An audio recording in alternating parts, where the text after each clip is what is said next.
Hi, this is FIDE Master Viktor Neustroev. You know, in chess, success is important for every player. Many of us, including myself, are terrified of a failure. But if you plan to be successful, you must learn how to respond to failures accordingly and restore your spirit. An example, in 2018, a match for the title of the World Chess Champion was held between Magnus Carlsen and Fabiano Caruana. The main part of the match ended in a draw.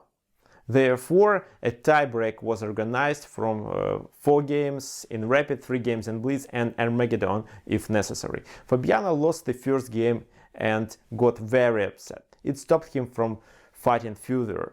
He doubted himself and as a result lost 2 more Rapid games.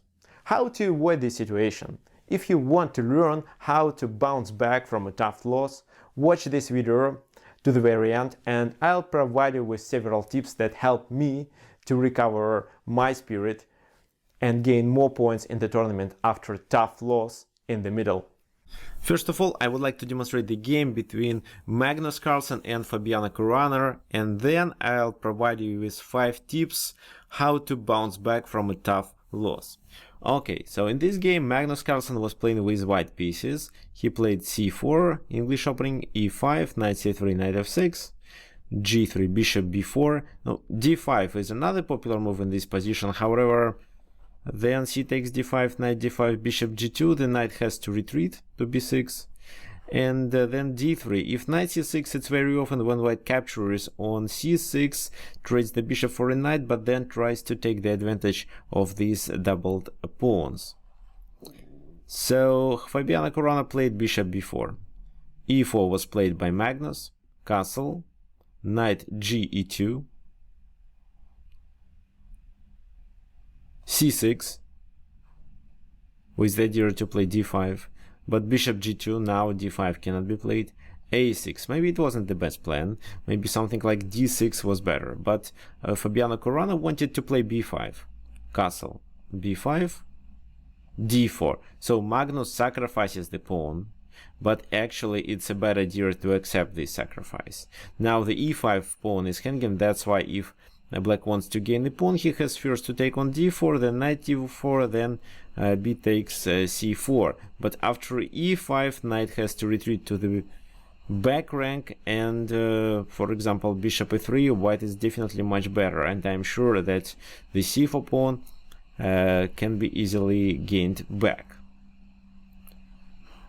d6 was played by Fabiano Caruana, a3, forcing this trade, bishop takes c3, knight takes c3, b takes c4. So finally black was able to gain a pawn, but then Magnus Carlsen decided to pass the game into the endgame like that. Here of course he may trade the queens, but he wants black to do it. He plays knight a4. Instead queen e2 was another option, but queen e2 can be faced with queen d3. Of course in this case we are able to gain the d3 pawn, but actually we don't need to spend these tempers on queen move. Let's play knight a4 right now. Bishop e6, now queen d8, rook d8, bishop a3, knight b d7, f3 to stop knight g4, rook a b8. This is a strong move to tie the knight down to the protection of the b2 pawn, rook a c1 and rook b3. Yes, black pawn structure is ruined, but this is how he could get some pieces activity. Rook f e1. And in this position Fabiano Caruana plays a bad move, knight e8. Why this move is bad? Generally speaking, it's a normal move, but black definitely had a better option. He could play this, rook db8, then bishop f1 with the idea to capture the pawn, but then just c3. Rook takes c3, rook takes c3, pawn takes on c3, otherwise the pawn is lost, and after a5 black wants to enter the enemy camp with rook b3 move. And this is how black equalized the position and wants to get some activity. Of course, it's likely to be a draw, but Maybe this is how black could get some practical chances.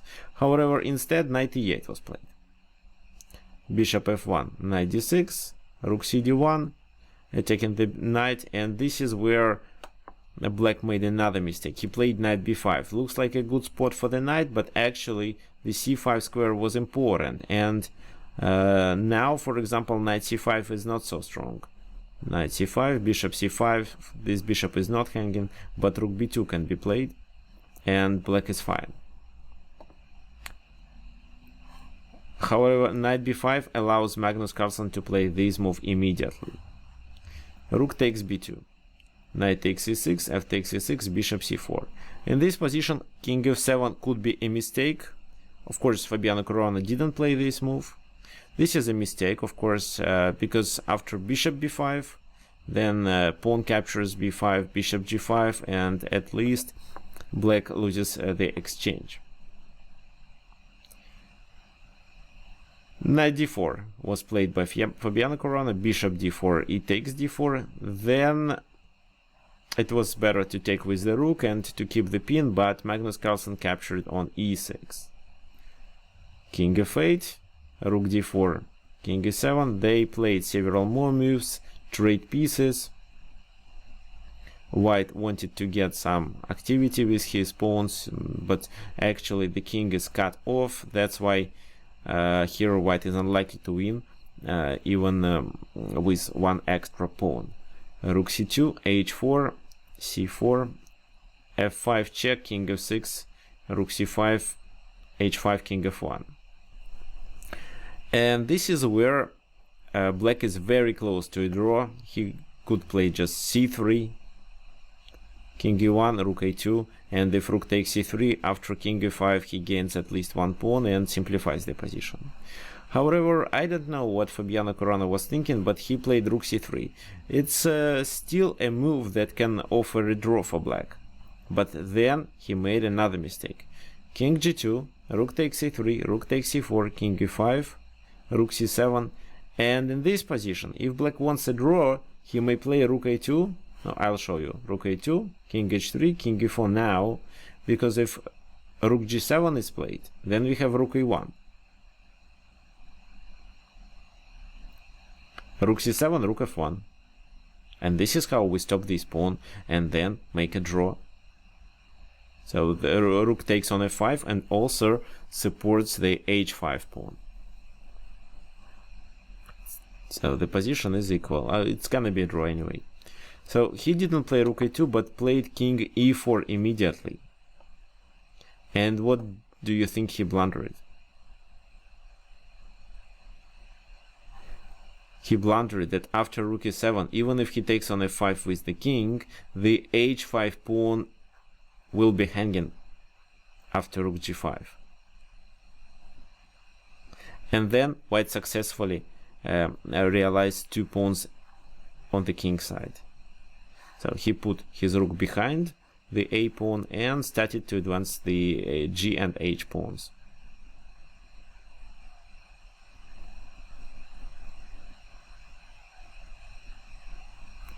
So king g7 was played, king h4, a2, king g5, and then the game is over. No, check is not obligatory, but okay.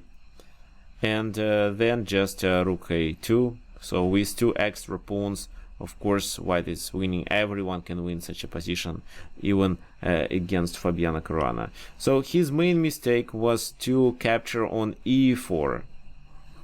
I don't know why he played it. Maybe he experienced time trouble at that moment. Maybe something else. Maybe he was too exhausted at that moment. But that mistake cost him a game, and after that he lost all other rapid games, and then Magnus Carlsen prolonged his champion title. Okay, fine. And now 5 tips that I promised to tell you about how to bounce back from a tough loss. Okay, number 1. First of all, don't blame yourself. So never blame yourself. So the prosecution is acting very negatively. Of course, mistakes don't destroy you. They help you to overcome your fear of doing something in future. And mistakes allow us to go back to the game and analyze what had happened in case if we played correctly. So, but it won't work if we are starting blaming ourselves.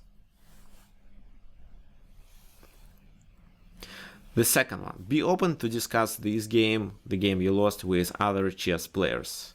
So, for example, as Socrates said, in full-fledged dialogues, truth was born. So, if you share your failure with your friends, with other chess players who can understand, because it's not enough just to say to your girlfriend, for example, that you lost to this guy. You should talk to someone who plays chess and understands what you are talking about.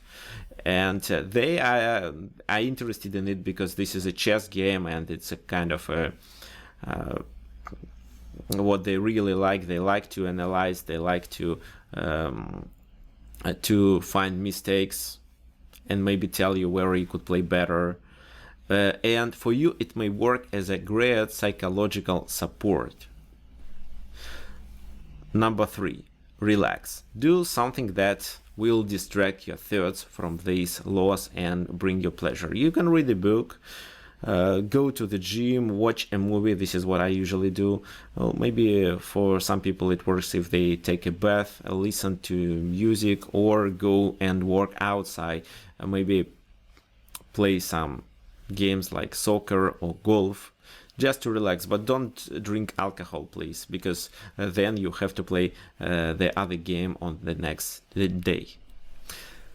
Number 4, reflect on your experience.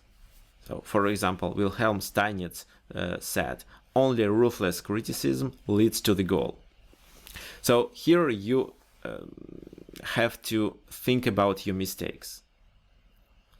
But you shouldn't think about what could happen in case if you played a proper move. You should understand why you made such a mistake, what was wrong, under the influence of what factors you made it.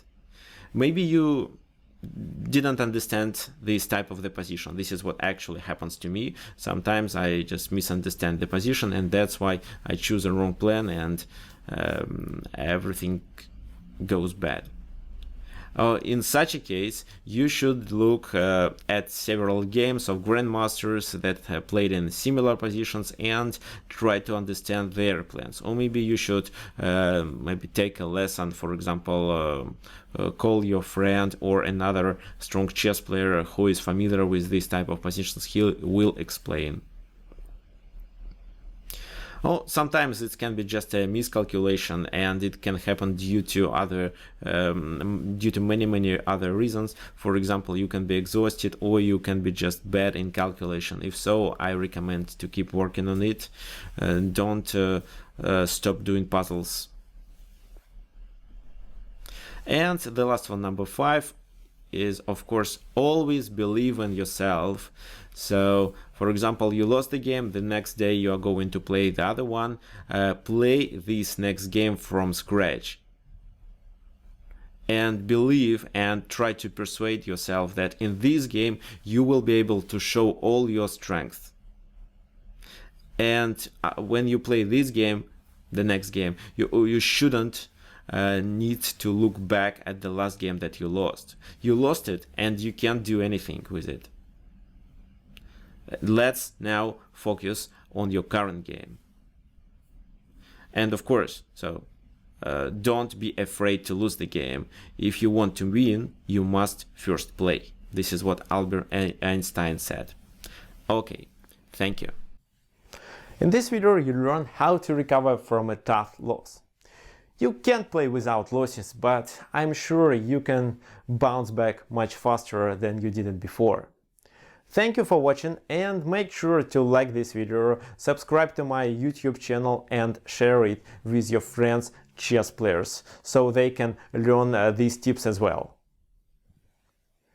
However, I want you to remember that it's always better at least to make a draw in the game than lose it. That's why I highly recommend not taking additional risk when the tournament situation doesn't require it. And if you want to learn more about defense, watch the video on the screen next about chess defense tactics, the 3 keys to playing good defense. And I will see you there in a moment.